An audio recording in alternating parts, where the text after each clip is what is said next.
Chapter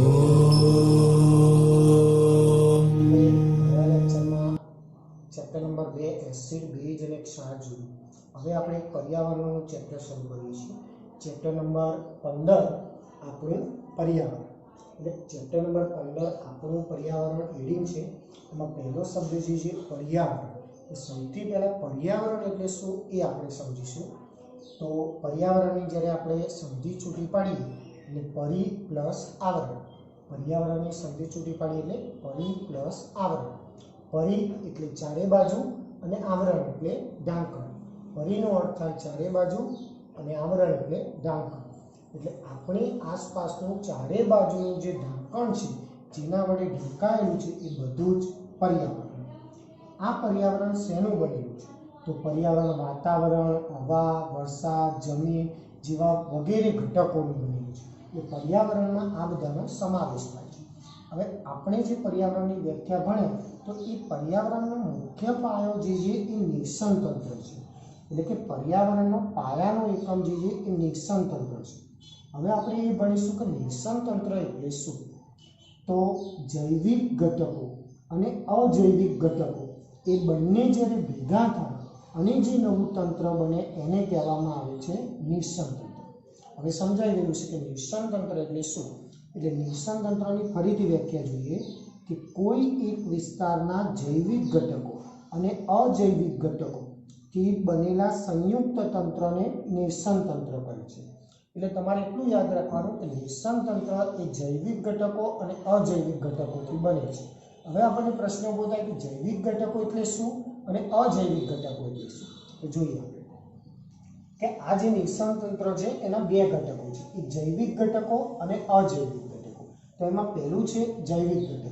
તો જૈવિક ઘટકો એટલે જે સજીવોનો સમાવેશ પર્યાવરણમાં થતો હોય તેવા ઘટકોને જૈવિક ઘટકો કહે છે.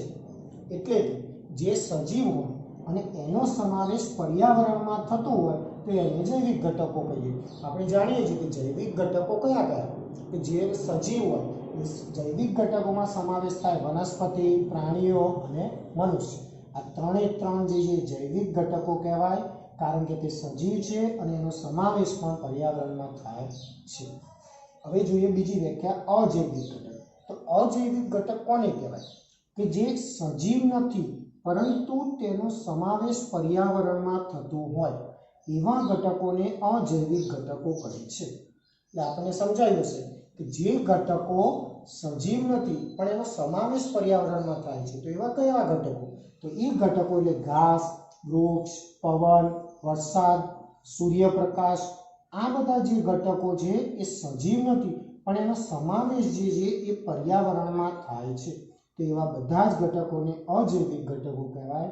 એટલે કે આ જૈવિક ઘટકો અને અજૈવિક ઘટકો આ બંને ઘટકોનો જ્યારે સમાવેશ થાય તો એવા તંત્રને કહેવામાં આવે નિષણ. બીજો પ્રશ્ન આપણે ભણીએ આગળ કે બગીચો. આપણે જાણીએ છીએ બગીચો એટલે ગાર્ડન. એ બગીચો એ નિષણ તંત્રનું ઉત્તમ ઉદાહરણ છે. સમજાવો.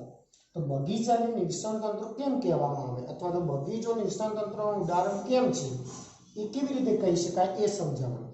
એટલે સૌથી પહેલા તમારે શું લખવાનું છે? નિષણ તંત્રની વ્યાખ્યા જે આગળ આપણે ભણી ગયે કે જૈવિક ઘટકો અને અજૈવિક ઘટકો જે બનેલા તંત્રને નિષણ તંત્ર કહેવાય.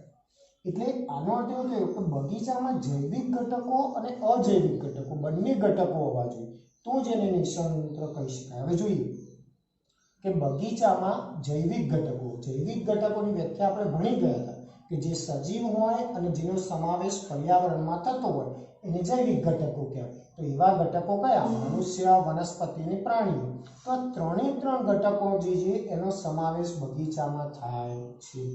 તો એ જ રીતે અજૈવિક ઘટકો.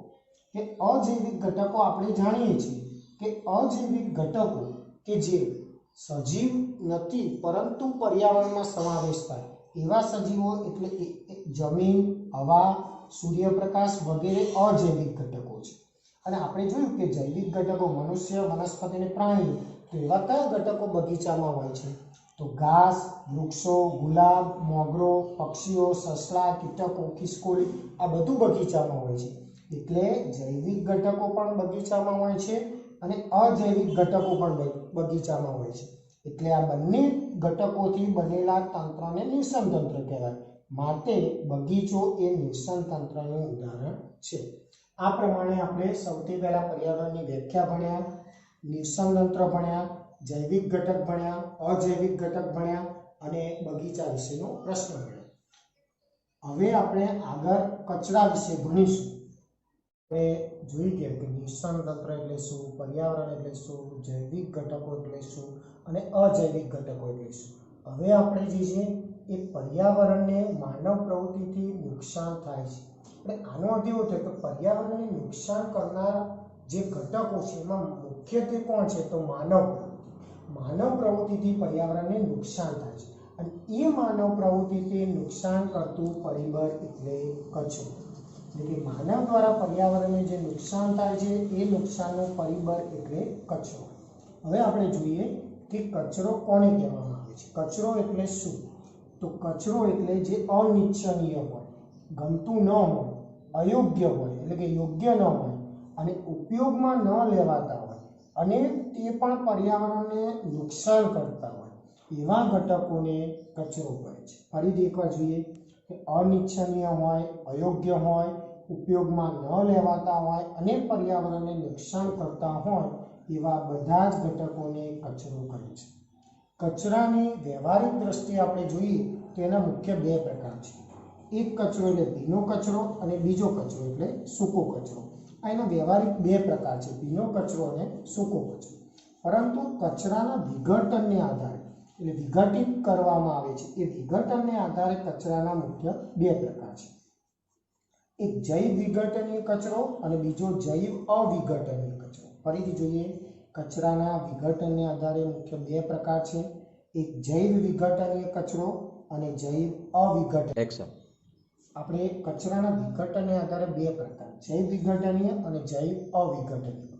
હવે જોઈએ કે જૈવ વિઘટનીય કચરો કોને કહેવામાં આવે કે જે કચરાને જૈવિક પ્રક્રિયા દ્વારા વિઘટિત કરી શકાય. વિઘટિત એટલે એનું વિઘટન થાય, એક સ્વરૂપમાંથી બીજા સ્વરૂપમાં રૂપાંતર થાય અને વિઘટિત કહે છે. ફરીથી શબ્દ જોઈએ, વિઘટિતનો અર્થ થાય વિઘટન. વિઘટન એટલે એક સ્વરૂપમાંથી બીજા સ્વરૂપમાં રૂપાંતરિત કરી શકાય. જે કચરાને જૈવિક પ્રક્રિયા દ્વારા વિઘટિત એટલે એક સ્વરૂપમાંથી બીજા સ્વરૂપમાં રૂપાંતરિત કરી શકાય તો તેવા કચરાને જૈવ વિઘટનીય કચરો કહે છે. અને એના ઉદાહરણ છે શાકભાજી, ફળ વગેરે ઘણા બધા ઉદાહરણો છે. તો આ જૈવ વિઘટનીય કચરો થયો. હવે જોઈએ જૈવ અવિઘટનીય કચરો. તો એમાં શું આવશે કે વિઘટિત ન કરી શકાય એ રીતે. તો જોઈએ વ્યાખ્યા, જે કચરાને જૈવિક પ્રક્રિયા દ્વારા વિઘટિત કરી શકાય નહીં.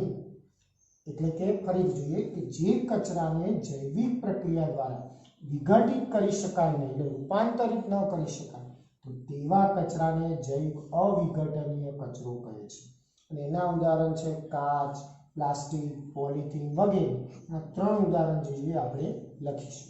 એટલે આ જે છે કચરાના મુખ્ય બે પ્રકાર થયા, જૈવ વિઘટનીય કચરો અને જૈવ અવિઘટનીય કચરો. હવે એનો તફાવત જોઈએ આપણે કે જૈવ વિઘટનીય અને જૈવ અવિઘટનીય માં શું તફાવત છે. ઉપર પ્રમાણે જે વ્યાખ્યા બને એ રીતે પહેલો મુદ્દો છે કે તેમનું જૈવ ક્રિયા દ્વારા વિઘટન થાય છે, જ્યારે આમાં તેમનું જૈવ ક્રિયાઓ દ્વારા વિઘટન થતું નથી. બીજું જોઈએ, તે પ્રદૂષકો નથી અને આમાં આવશે તે પ્રદૂષકો છે. બીજું કે તે પર્યાવરણના મિત્ર છે અને આમાં આવશે તે પર્યાવરણના મિત્ર નથી. એટલે આનો અર્થ એવો થાય કે પ્રદૂષકો નથી એટલે પ્રદૂષણ ફેલાવતા નથી એટલા માટે પર્યાવરણના મિત્ર છે. અને આમાં એવું આવશે કે તે પ્રદૂષકો છે કારણ કે તે પ્રદૂષણ ફેલાવે છે માટે તે પર્યાવરણના મિત્ર નથી.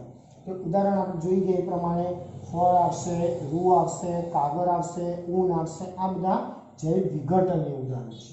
તો એવી જ રીતે જૈવ અવિઘટનીય ડીડીટી એટલે વનસ્પતિમાં જીવજંતુઓનો નાશ કરવા માટે નાખવામાં આવતી દવા, ડાયએમાઇન ડાયટેટ્રાએસિટી એટલે ડીડીટી. પછી પોલિથીન, કોથળીઓ, પ્લાસ્ટિક આ બધું જે છે એ જૈવ અવિઘટનીય પદાર્થ છે. એટલે આ આખો ટોપિક આપણે કચરા વિશે ભણ્યા, કચરાની વ્યાખ્યા ભણ્યા, કચરાના મુખ્ય બે પ્રકાર અને વિઘટનને આધારે બે પ્રકાર જોયા, બે પ્રકારો વિશે સમજૂતી ભણ્યા અને એનો તફાવત છે. હવે બીજું પોર્શન જે છે એ આગળ જોઈશું. આપણે કચરા વિશે જોયું, નિર્સરણ તંત્ર ને બધું ભણ્યા છે. હવે આગળ આપણે જોઈએ મેઇન ટોપિક છે ખાસ અગત્યનો, આહાર શૃંખલા અને આહાર જાળ કોને કહેવાય. કે આહાર એટલે આપણે શબ્દ જાણીએ છીએ, આહાર એટલે ખોરાક અને શૃંખલા એટલે સાંકળ. તો આહાર શૃંખલા અને આહાર જાળ આપણે ભણીશું. સામાન્ય અર્થ તમને કહ્યો, આહાર એટલે ખોરાક અને શૃંખલા એટલે સાંકળ. જોઈએ કે આહાર શૃંખલા એટલે સજીવો પોતાના ખોરાકની જરૂરિયાત માટે એકબીજા પર આધારિત હોય છે. બધા જ સજીવો જે છે એ ખોરાક માટે એકબીજા ઉપર આધારિત હોય છે અને શૃંખલા બનાવે છે. શૃંખલા એટલે ઇંગ્લિશમાં ચેનલ અને ગુજરાતીમાં એને સાંકળ કહેવાય. તો એવી જે શૃંખલા બનાવે એને આહાર શૃંખલા કહે છે. ફરીથી એકવાર જોઈએ, આહાર શૃંખલા એટલે સજીવો પોતાના ખોરાકની જરૂરિયાત માટે એકબીજા પર આધારિત હોય છે અને શૃંખલા બનાવે છે, જેને આહાર શૃંખલા કહે છે. એ હમણાં આપણે ઉદાહરણ દ્વારા જોઈશું એટલે વધારે ખ્યાલ આવશે. અને એ જ રીતે આહાર જાળ. તો આહાર જાળ એટલે એક જ નિર્સરણ તંત્રમાં, નિર્સરણ તંત્ર શબ્દ આપણા માટે હવે નવો નથી, આપણે ભણી ગયા છે કે જેમાં જૈવિક અને અજૈવિક ઘટકો હોય.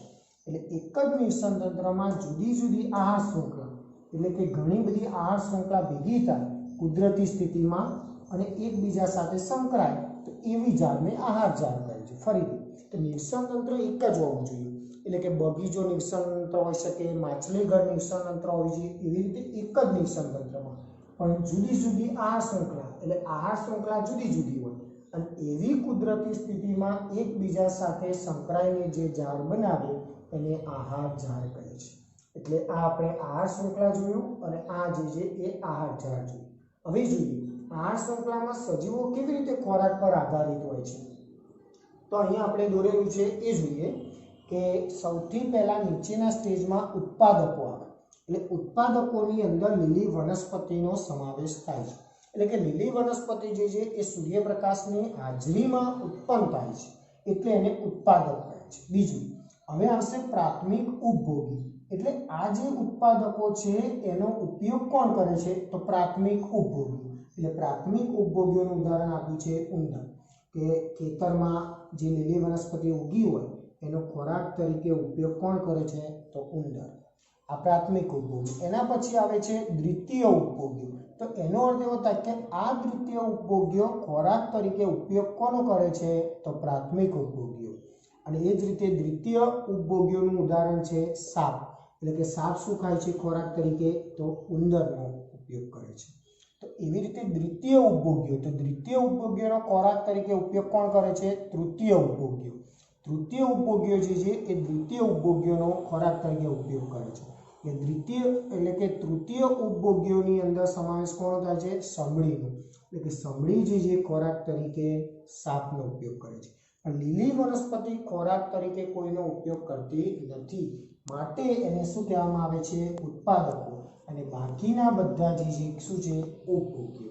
એટલે લીલી વનસ્પતિને ઉંદર ખાય, ઉંદરને સાપ ખાય અને સાપને સમડી ખાય. આ રીતે આખી શૃંખલા બને છે, માટે એને આહાર શૃંખલા કહે છે. અને આવી આહાર શૃંખલા જ્યારે ભેગી થાય એટલે એને કહેવામાં આવે આહાર જાળ. ફરીથી એકવાર જોઈએ કે આહાર શૃંખલામાં જે આ પ્રમાણે આપણે જોયું ટેબલમાં, એવી જ રીતે પ્રથમ સ્તર સ્વયંપોષી, એટલે પોતાનો ખોરાક જાતે બનાવે, એટલે કે લીલી વનસ્પતિ, એને આપણે સ્વયંપોષી અથવા તો ઉત્પાદકો કહે છે. પછી જે ઉપરનું બીજું સ્તર આવે છે એને વિષમપોષી કહેવામાં આવે છે. એ લીલી વનસ્પતિ ઉપર આધારિત છે, માટે એને ઉપભોગ્યો છે.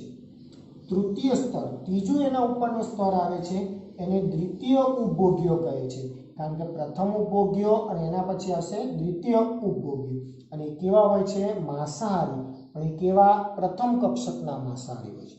એના પછી છેલ્લું ઉપરનું સ્તર આવે છે ચતુર્થ સ્તર, એને કહેવામાં આવે છે તૃતીય ઉપભોગ્યો, એટલે કે દ્વિતીય કક્ષાના ઉચ્ચ કક્ષાના માંસાહારી. સૌથી ઉપર માંસાહારી આવે છે એમાં વાઘ, સિંહ, દીપડા, આ બધાનો સમાવેશ થાય છે, જે ઉચ્ચ કક્ષાના માંસાહારી છે. ફરીથી એકવાર જોઈએ આહાર શૃંખલા અને આહાર જાળ. સૌથી પ્રથમ આપણે આહાર શૃંખલાની વ્યાખ્યા ભણ્યા, એના પછી આહાર જાળની વ્યાખ્યા ભણ્યા, એના પછી આપણે આ ટેબલ જોયું કે ઉત્પાદકો, પ્રાથમિક ઉપભોગ્યો, દ્વિતીય ઉપભોગ્યો અને તૃતીય ઉપભોગ્યો, અને એના આપણે ઉદાહરણ જોયું. અને એ પ્રમાણે આપણે આ વિગતવાર જોયું. એટલે આ થયો તમારો આહાર શૃંખલા અને આહાર જાળ વિશેનો પ્રશ્ન. હવે આપણે એક પ્રશ્નનો જવાબ જે બાકી છે ઓઝોન સ્તર એ જોઈશું.